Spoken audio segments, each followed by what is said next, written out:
Hello guys, welcome to my Planet Vanshika Planet Fun Show. आज हम आपके लिए लेके आए हैं एक हॉरर स्टोरी जिसका नाम है भागो भूत आया। एक रियल स्टोरी है जो मेरे साथ हुई है, पर मुझे अभी भी पता नहीं कि वो असली था या फिर मेरा वहम था। तो चलिए स्टार्ट करते हैं। एक समय की बात है, मैं एक लड़की थी। मेरा नाम राखी था। तो मैं उस टाइम कॉलेज में थी। मैं 20 साल की एक लड़की थी, इसलिए मुझे मेकअप करना बहुत पसंद था। तो एक दिन ऐसे ही बैठकर मैं रूम में मेकअप कर रही थी, तभी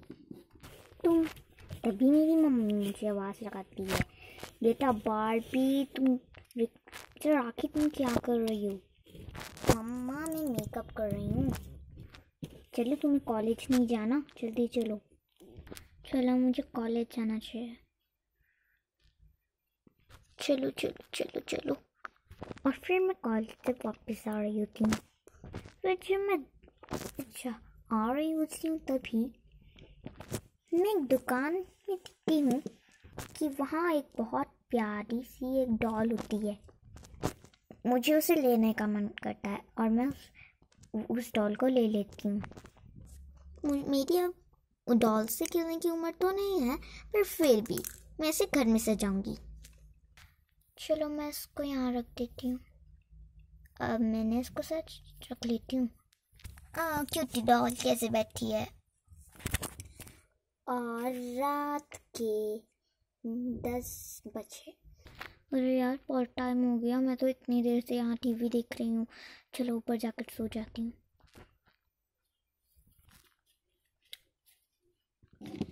चलो मैं सो जाती हूँ और राखी बिना देखे आराम से बेड पर लेटकर सो जाती है। बहुत रात हो रही होती है और अचानक वो डॉल जिंदा हो जाती है और वो अचानक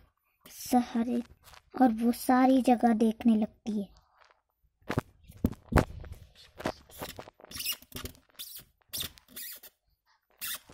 और बड़ी अजीब अजीब सी वो आवाज़ें निकालने लगती है।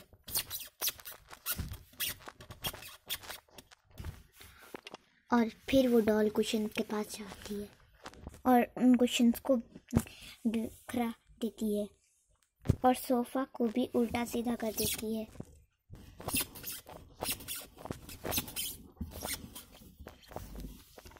और जो सारी वेजिटेबल्स होती हैं उनको भी बिखेर देती है और फिर वापस डॉल बनकर वो उसी जगह पर बैठ जाती है।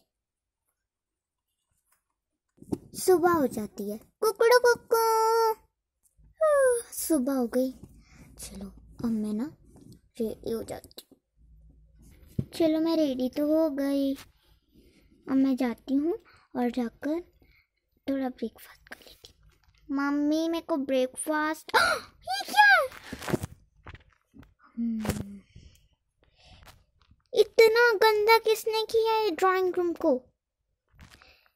कहीं कोई चोर तो नहीं? नहीं, चोर कैसे आ सकता है? ताला तो लगा हुआ था। हाँ, शायद कोई चोरी आया था। देखो कोई कीमती चीज चोरी तो नहीं हुई। ऊपर देखती हूँ, यहाँ भी ठीक है। हाँ मेरी नेकलेस वगैरह कुछ चोरी नहीं हुआ। फिर ये सामान किसने बिखराया? मैं इसे ठीक कर देती हूँ। चलो अब मैंने जल्दी से कर लिया। चलो जल्दी से खाना खाकर फटाफट से निकलती हूँ 8 बजने से पहले, क्योंकि 8 बजे मेरा कॉलेज शुरू हो जाता है। मम्मी मैं जा रही हूँ। ठीक है बेटा जल्दी आना। अच्छा मम्मा मुझे आपसे जाने से पहले एक बात कहनी है। हाँ बोलो। मम्मा जब मैं ना ब्रेकफास्ट करने आई थी तो यहाँ पे सब कुछ फैला हुआ था। क्या ये आपने किया था? नहीं तो मैं तो अपने कमरे में थी बेटा, लेकिन जब मैं उठी थी तब तो सब ठीक था। कमरे को फैलाया, फिर ड्राइंग रूम में इतना सारा, फिर ड्राइंग रूम इतना गंदा कैसे हुआ अगर मम्मा ने नहीं किया तो? चलो छोड़ती हूँ। अच्छा मम्मा, मैं कॉलेज जा रही हूँ। उसे क्या हो गया? बहुत सपने देखती है। ना ना ना, चलो मैं तो कॉलेज से आ गई। मम्मा मैं आ गई घर। बेटा तुम आ गई? हाँ मम्मा जी। अच्छा मम्मा, मैं अपने रूम में जा रही हूँ।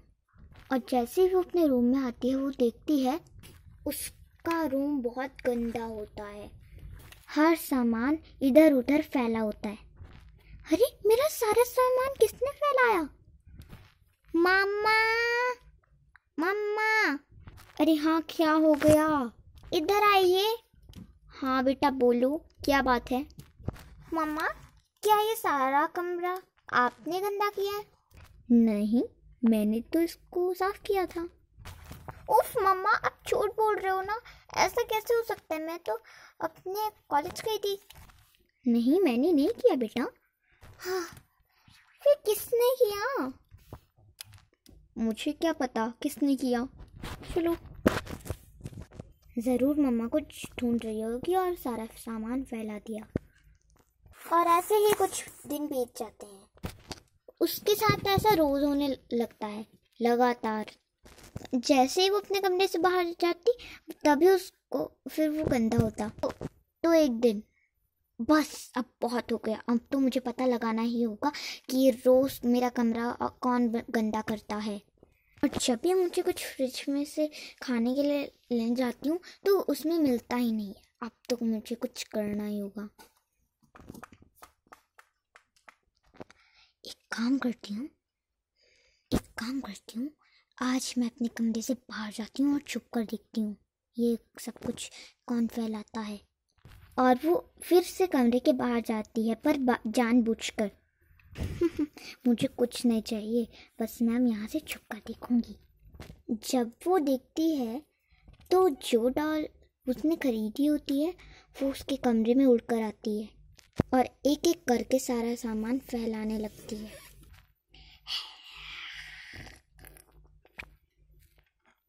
और सारा सामान फैलाकर चली जाती है। ओह अच्छा, मैं समझ गई। यही डॉल मेरा रोज कमरा फैलाती है। मतलब कहीं इसके अंदर कोई आत्मा तो नहीं? कल ही मैं शॉपकीपर के पास जाऊंगी और उससे पूछूंगी। और हाँ, वैसे भी वो ना शॉपकीपर उस डॉल को मुझे देने में बहुत ज़्यादा डर रहा था। मैं शॉपकीपर के पास जाती हूँ। मम्मा, मैं बाहर अपने फ्रेंड्स के साथ जा रही हूँ, ठीक है? मम्मा को नहीं बतानी ये बात, नहीं तो मम्मा डर जाएगी। और वो शॉपकीपर के पास जाती है। हेलो भैया जी, मैंने आपसे पिछले बार एक डॉल ली थी, तो आपको पता है बहुत ज़्यादा, जब से वो मेरे घर में आई बहुत ज़्यादा अजीब सी हरकतें होने लगी। ऐसा क्यों है? बेटा, दरअसल उस डॉल में एक आत्मा है। अच्छा, यस क्या? हाँ। क्या उसके पीछे कोई कहानी भी है? बेटा, उसके पीछे एक कहानी तो है, पर वो मैं नहीं जानता। ठीक है, थैंक यू। क्या उस डॉल में भूत है? अब तो मुझे कुछ करना ही होगा। एक काम करती हूँ, अब मैं इस डॉल को उठाकर कूड़े में फेंक देती हूँ। चलो। और वो उस डॉल को फेंक देती है। चलो, मैंने उसे फेंक दिया। और जब वो अपने कमरे में आती है, मैं अपने कमरे में जाती हूँ। और जैसे ही वो अपने कमरे में जाती है, तभी वो देखती है वो डॉल उसकी बेड पे ही होती है। ये क्या? ये डॉल मेरे बेड पे कैसे आ गई? आखिर ये राज क्या है? अब तो लगता है मम्मी को बताना ही पड़ेगा। मम्मी, क्या है? मम्मी सुनो, आपको पता है जो इतने दिनों से हमारा रूम गंदे हो रहे थे, वो पता है कौन कर रहा था? कौन? जो मैं एक बार डॉल नहीं लेके आई थी, रामू रामू चाचा के यहाँ से। तो वो डॉल ना, उस डॉल के अंदर भूत है। क्या? हाँ मम्मा, मैंने सुना था उस डॉल के अंदर भूत है, तो तुम उसको क्यों लेकर आई थी? मुझे क्या पता था अब। चलो एक काम करते हैं, हम पंडित जी को बुला लेते हैं। हाँ, मैं पंडित जी को जानती हूँ, हम उनको बुलाते हैं। वो भूतों को भगाने में एक्सपर्ट हैं। हाँ हाँ, आप उन्हीं को बुला लीजिए। और राखी की मम्मी पंडित जी को बुलाती है। रात के 12 बज रहे होते हैं। मामा, वो पंडित जी रात के 12 बजे क्यों आ रहे हैं? क्योंकि बेटा, रात के 12 बजे भूतों का राज चलता है, और तभी वो पंडित जी आ जाते हैं। अरे पंडित जी आप? हाँ मैं आ गया। ओम ह्रीम क्रीम। ठीक है, आप बैठ जाइए। थोड़ा चाय पानी लेंगे या फिर कुछ ठंडा? नहीं, मैं तो, मुझे कुछ नहीं चाहिए। चलो अभी हम भूत को भगाने का खेल शुरू करते हैं। जैसे कि आपने मुझे फ़ोन पर बताया था, एक डॉल के अंदर भूत है, उस डॉल को लेकर आइए। जी, ये है वो डॉल। हाँ, अब इस गुड़िया के ऊपर एक लाल कपड़ा बिछाइए। जी, कर दिया। हाँ, अब एक नींबू लाइए। जी, ये रहा एक नींबू। अब एक गोला बनाइए और उसके बीच में, पूरे बीचों बीच इस नींबू को रखिए। अब कोई भी, जैसे ही अब ये पूजा शुरू होगी, कोई बीच में नहीं बोलेगा। जी, हम नहीं बोलेंगे। तो दोस्तों, ये था पार्ट 1। अगर आपको पार्ट 2 देखना है तो हमारे चैनल को लाइक, शेयर, सब्सक्राइब और बेल आइकन को क्लिक कीजिए। और अब पार्ट 2 में हम देखेंगे कि वो गुड़िया की आत्मा को शांति मिलती है या नहीं।